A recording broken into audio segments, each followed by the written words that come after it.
கரங்களை குவித்து பாதங்களில் தலையினை வைத்து வணங்குகிறோம். எங்கள் வேண்டுதலை கேட்டருள்வி சாயிநாதரே. பக்தியுடனோ இல்லாமலோ உமது இடம் நாடி வந்துள்ளோம். எமக்கு உமது அருளை தந்தருள்வீரே சத்குருநாதா. என்றும் உமது திருப்பாதங்களை சேவிக்க வேண்டும் அப்பா.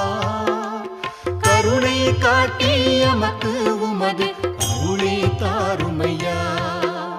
துகாராம் வேண்டுகிறார் எமது நாம ஜபம் கேட்டு. அருள் கூர்ந்து எம் சம்சார பற்றை